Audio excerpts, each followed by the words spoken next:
It was the end of May when I returned to my hometown of Lewis Point, Oregon, a small logging town bordered by forested hills and forgotten rail lines.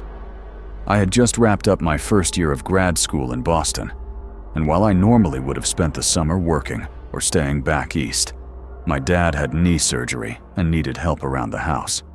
I agreed to come home for 2 weeks, just 2. That was the deal. The town hadn't changed.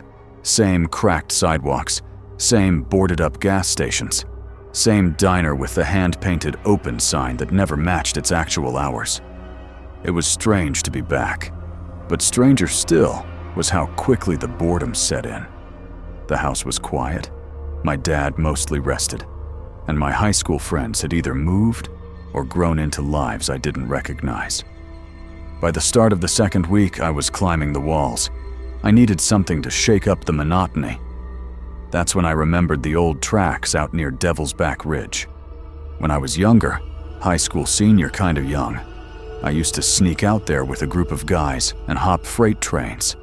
It was reckless and dangerous, but we did it anyway. We'd ride them a few miles, jump off before the river crossing, and hike back through the hills. It had been years since I'd done anything like that, and on a whim, I figured maybe a solo trip would bring back some of the energy I'd lost in all that silence.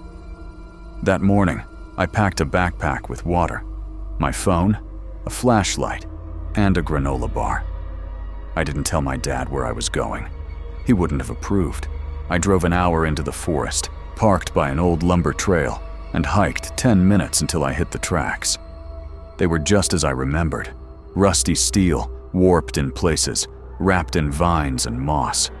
No signs, no fences, just the smell of pine and the distant hum of wind over gravel. About a half-mile down, the tracks ran through a tunnel beneath Devil's Back Ridge. The tunnel was a local legend, supposedly haunted, supposedly cursed, supposedly filled with the bones of men who jumped trains and never came out the other side. Kids used to dare each other to walk through it. I had done it once back then, and I remembered the chill it gave me, like walking into the lungs of the earth. This time, I wasn't going to walk. I planned to hop a slow-moving freight, ride it through the tunnel, and jump off in the clearing past it. There was a shortcut trail from there that would loop me back to the car. I'd be home before dinner. I sat by the tracks for maybe 20 minutes before I felt it. That low, growing vibration that started in your bones before you heard it in your ears. I stood, stepped back into the trees, and waited as a long freight came rolling by. It was slower than I expected, which was good. I picked a flat car near the middle, jogged alongside it, and grabbed the ladder with both hands. I hauled myself up, laid flat, and smiled, just like old times. As the train neared the tunnel entrance, I sat up slightly to look ahead. The sunlight vanished as we crossed the threshold, replaced by pitch blackness and the screech of metal echoing off stone. My eyes strained to adjust. I couldn't see anything beyond the immediate outlines of the car. Then, about 20 yards into the tunnel, I saw it. A flicker of blue light, like a dying spark, far up ahead. It disappeared almost as soon as it appeared. My first thought was maybe some kind of electrical malfunction. Maybe even just a trick of my vision. I brushed it off. That is, until something touched my foot. It wasn't a brush or scrape. It was a full-on grip, fingers tightening around my ankle. I yelped and kicked instinctively, nearly losing my balance. My hands clamped onto the edge of the car, and I pulled my legs up, heart slamming in my chest. I looked down, but saw nothing but shadow. A second later, something slapped the side of my boot. Hard. I scrambled to my feet, eyes darting into the blackness, trying to see who or what was down there. No one should have been in that tunnel. There were no maintenance crews, no foot traffic. Just me. Just the train. The second we exited the tunnel, I jumped off, tumbled into the grass, and rolled onto my back, gasping. The train clanked past me, dragging on toward the bridge in the distance. I stood up slowly, brushing off my jeans, and stared at the tunnel mouth. What the hell was that? I waited. Minutes passed. Then I saw it again. That same pale blue light, just briefly, deep within the tunnel. And this time, I saw shapes. 2 figures, motionless, standing on the tracks. Watching. I froze. The logical part of my brain tried to explain it. Hikers, maybe. Or kids playing a prank. But who the hell hangs out in the middle of an active rail tunnel? Then came the sound. A high, grating screech that made the hair on my arms stand up. Not a train. Not an animal. Something else. Something wrong. I needed to leave. But the only trail back to my car ran straight through that tunnel. I wasn't about to cross the bridge. It was narrow, with barely any footing, and a sheer drop into a gorge. One misstep, and I'd be a memory. I paced the clearing for a while, trying to calm my nerves, tried to tell myself it was nothing. But my gut screamed otherwise. Eventually, I decided I couldn't wait any longer. The sun was dropping. If I stayed too long, I'd be hiking in the dark. I picked up a chunk of old rail ballast, a jagged piece of stone, and held it tight in one hand. In the other, I gripped my phone, thumb ready on the flashlight. I stepped into the tunnel. The wall swallowed me whole. The air was damp and smelled of earth and rust. My footsteps echoed, every crunch sounding like a gunshot. I passed the halfway point and felt that rising tension in my chest. This was where it had grabbed me. I glanced around constantly, my flashlight barely piercing the thick shadows. Then I heard it again, the clicking sound. It was rhythmic, sharp, like someone snapping their tongue behind their teeth, but amplified, almost mechanical. I stopped moving. The clicking continued, louder, closer. "I have a weapon!" I shouted. "Back off!" The clicking stopped. I waited, heart pounding. No response. Desperate, I opened YouTube, typed in gunshot sounds, and hit play. The tunnel exploded with digital gunfire. It echoed in wild directions, bouncing off the stone like real bullets. And just like that, I ran. Full sprint. Blind and terrified. I didn't stop until I was nearly through the tunnel. Just as the light began to return, and I could see the end, I glanced back. They were there again. 2 silhouettes. Still. Watching. I stumbled out into the forest trail and kept running, only stopping once I'd hit a familiar ridge marker. I turned, breath heaving, and stared down the line. There was no light now, no sound, but I wasn't imagining it. Later that night, I sat in my childhood bedroom, lights on, door locked, blinds drawn. I didn't tell my dad, didn't mention the tunnel or the train or the shadows inside. What would I even say?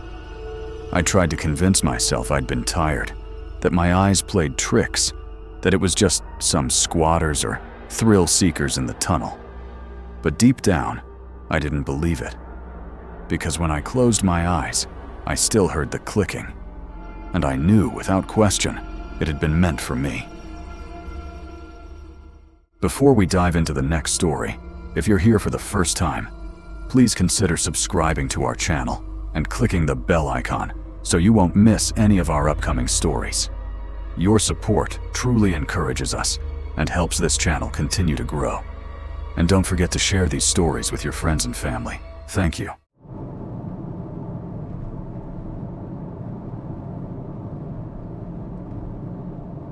It was the summer of 2019 when I, Matt, a 24-year-old freelance photographer, decided to take a road trip across the northern states of the US.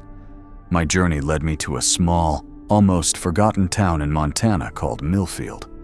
The town had an eerie charm, with its abandoned buildings and overgrown train tracks that hadn't seen a locomotive in decades. I arrived in Millfield late in the afternoon, the sun casting long shadows over the deserted streets. The town's only motel, the Rusty Rail, was a 2-story building that looked like it hadn't been renovated since the 1960s. The receptionist, an elderly woman named Martha, handed me the keys to room 7 without much conversation. After settling in, I ventured out with my camera, eager to capture the town's rustic beauty.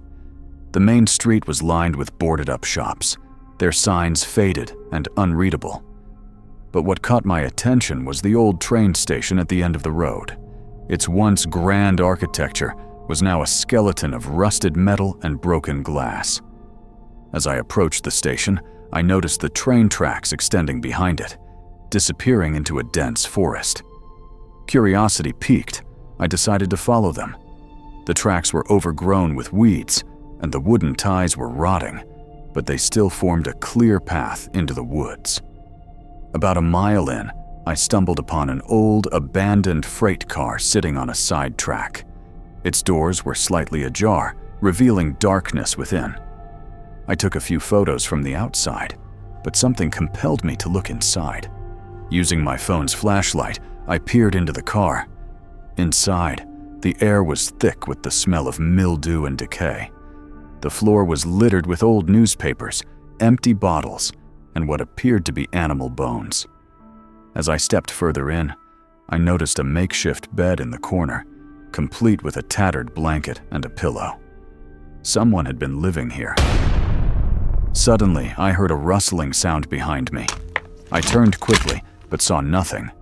Assuming it was just an animal, I continued exploring. But the feeling of being watched grew stronger. Deciding not to push my luck, I exited the freight car and made my way back to the motel. That night, I couldn't sleep. The images of the freight car and its contents haunted me. Around midnight, I heard a faint whistle, like that of a train, in the distance. But that couldn't be. The tracks hadn't been used in years. I dismissed it as my imagination and eventually drifted off to sleep. The next morning, I visited the local diner for breakfast. The waitress, a middle-aged woman named Linda, greeted me warmly.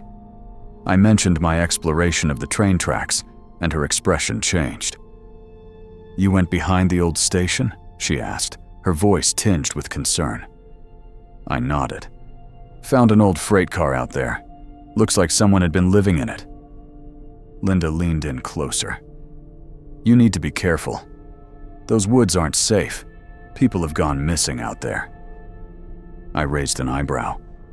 "Missing?" She nodded. "Over the years, a few travelers and even some locals. They say the tracks are cursed." I laughed nervously. "Cursed? How so?" "Old tales," she said, pouring me another cup of coffee. "They say a train derailed back in the 40s, killing everyone on board. Since then, strange things have been happening." Intrigued, I decided to do some research. At the town's library, I found newspaper clippings about a train accident in 1943. A passenger train had derailed due to a faulty track, resulting in the deaths of all 56 passengers and crew. The article mentioned that the bodies were never recovered, as the train had plunged into a ravine that was later filled in. That night, the whistle returned, louder this time. I looked out my window, but saw nothing. Determined to uncover the truth, I grabbed my camera and flashlight and headed back to the tracks. The forest was eerily silent, save for the crunching of leaves beneath my feet. As I approached the freight car, I noticed fresh footprints leading inside. Cautiously, I followed them. Inside, the makeshift bed was gone, replaced by a circle of lit candles surrounding a pile of bones. On the wall, written in what appeared to be blood, were the words, "They never left." A sudden gust of wind extinguished the candles, plunging the car into darkness. I turned to leave but found the door closed. Panic set in as I struggled to open it. Then, from behind me, I heard the unmistakable sound of a train horn. But there was no train. The car began to shake violently, and the sound of screeching metal filled the air. I screamed, pounding on the door. Suddenly, it burst open, and I tumbled out onto the ground. The forest was silent once more. The freight car stood still, its doors wide open, revealing nothing inside. I ran back to the motel, my heart pounding. The next morning, I packed my things and left Millfield, vowing never to return. To this day, I don't know what I experienced in those woods. But I do know one thing. Some tracks are better left unexplored.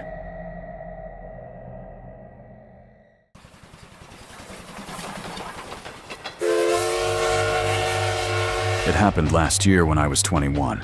I live out in Helena, Montana, where there are a bunch of old train tracks and abandoned cars left scattered across some backwoods areas. Places that no one really touches anymore, not even the city. It's kind of perfect if you're like me and just want to kill time exploring. One of my buddies, Tyler, had this idea one weekend. Said he found an old stretch of tracks on some hiking forum, barely any photos of it, which made it even more tempting.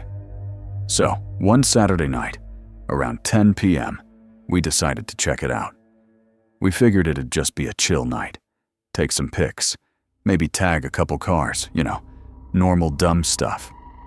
It was a bit of a hike getting there. The trail wasn't exactly marked. We had to park off some dirt road and walk about half a mile through trees and brush. Tyler swore up and down it was worth it. When we finally found the tracks, it was weird. Dead quiet.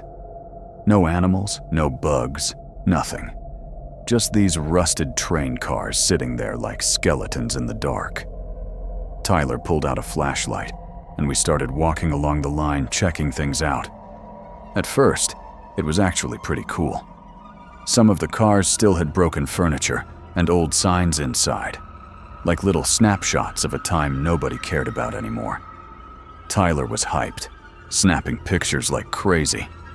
About 20 minutes in, we split up a little. I was checking out a tipped-over boxcar while Tyler went up ahead. I was halfway inside the thing when I heard it, this heavy metallic clunk from further down the line. I figured it was Tyler messing around. I mean, we always tried to freak each other out whenever we explored places. I yelled out, "Nice try, dude," but he didn't answer. Then I heard footsteps, heavy ones, fast. Instinct kicked in. I ducked behind the boxcar and killed my flashlight. Just stayed low, breathing slow, listening. The steps got closer, then slowed down, like whoever it was trying to listen too. I peeked around the corner. It wasn't Tyler. There were 3 guys, all wearing dark hoodies, jeans, and boots. One of them had something in his hand. Couldn't tell what. Maybe a crowbar, maybe worse. I ducked back and pulled out my phone to text Tyler. Barely got out. "Dude, 3 guys here," before I heard something. A muffled voice, then laughter. Then footsteps again, coming straight toward me. No time to think. I bolted. Ran along the tracks, not caring how much noise I made. Tyler popped out from behind another car up ahead and saw my face. Without a word, we both booked it together. One of the guys yelled behind us, something like, "Get them!" And then I heard another clanging sound. I didn't dare look back. The way we had come in was a mess of brush and trees, and it wasn't like we could just sprint through it. Plus, we were carrying backpacks, Tyler's stupid camera swinging wildly around his neck. They were getting closer. Tyler yelled, "Left!" and pointed toward a path barely wide enough for a person. We dove into it, branches whipping at our faces, stumbling in the dark. I caught a branch to the side of my head and nearly ate dirt, but adrenaline kept me moving. I could hear one of the guys crashing through the brush behind us, way too close. Finally, we saw the dirt road where we parked. Tyler got to the truck first, fumbling with the keys like a horror movie idiot. I was about 10 feet behind him when I felt something slam into my shoulder hard.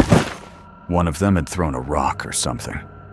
I didn't stop, just jumped into the passenger seat as Tyler got the door open. He gunned it down the road, tires spraying gravel everywhere. We drove for a solid 10 minutes before either of us said a word. I was holding my shoulder, feeling it already start to bruise. "You good?" Tyler finally asked, glancing at me. "Yeah," I lied. "Just holy shit, man." We didn't know what the hell those guys wanted. Rob us? Beat us up? Worse. When we got back to town, we didn't even bother stopping at his place. Just drove around for a while, paranoid as hell. I've thought about that night way too many times since. How easily it could have gone worse. How stupid we were for not thinking that a place abandoned by everyone else might still be someone's territory. I still go exploring sometimes, but I'm a lot smarter now. No more late nights, no more splitting up, and definitely no more assuming we're the only ones out there. Just because a place looks forgotten doesn't mean it is. And sometimes, the people who claim it are the ones you really, really don't want to meet.